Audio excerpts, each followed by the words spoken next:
कहानियों की इस सीरीज़ में हमारे अगले कवि हैं शिवानी गौरापंत, जिनकी रचनाओं को हम आज फिर से ट्रिक के माध्यम से याद करेंगे।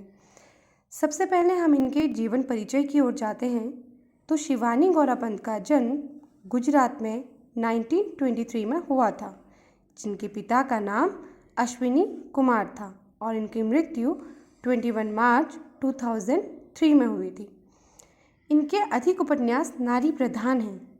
इन्होंने कहानी को केंद्रीय विद्या के रूप में विकसित करने का प्रयास किया।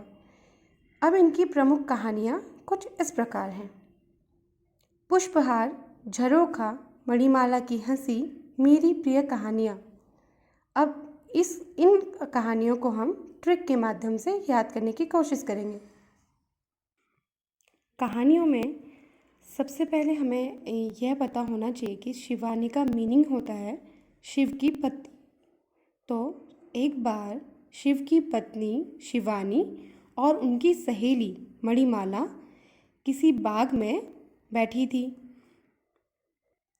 जो अपनी प्रिय कहानियाँ पढ़ रही थी। इतने में हवा का एक झरोखा आया और शिवानी के गले में पुष्पों की हार पहना के गया। एक बार फिर से सुनेंगे। एक बार शिवानी और मणिमाला किसी बाग में बैठकर अपनी प्रिय कहानियाँ पढ़ रही थी। इतने में हवा का एक झरोखा आया और शिवानी के गले में पुष्पों की हार पहनाकर चला गया। इनके उपन्यास हैं चंपा, विषकन्या, भूतों वाली, लाल हवेली, 14 फेरे, सुरंगमा, स्वयं सिद्ध, रति विलाप, कालिंदी, भैरवी, मायापुरी, अतिथि, चल खुसरो घर अपने, कस्तूरी मृग, आकाश, शमशान। अब इसको हम ट्रिक के माध्यम से याद करते हैं। चंपा नाम की एक विष कन्या भूतों वाली रात में लाल हवेली में जाकर 14 फेरे लेती है।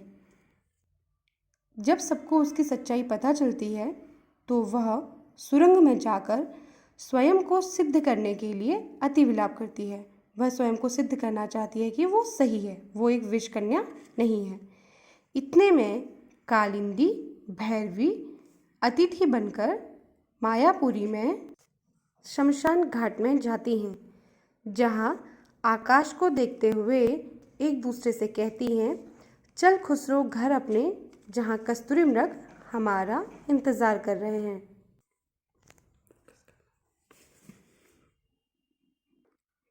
इनकी अन्य रचनाओं में यांत्रिक, जालक, माणिक, गेंदा हैं।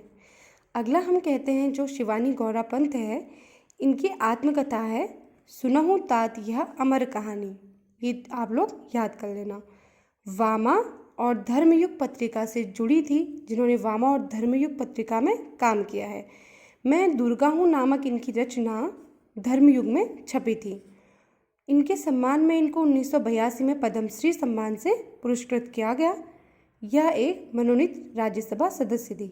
आशा है आप लोगों को यह वीडियो पसंद आ रही होगी।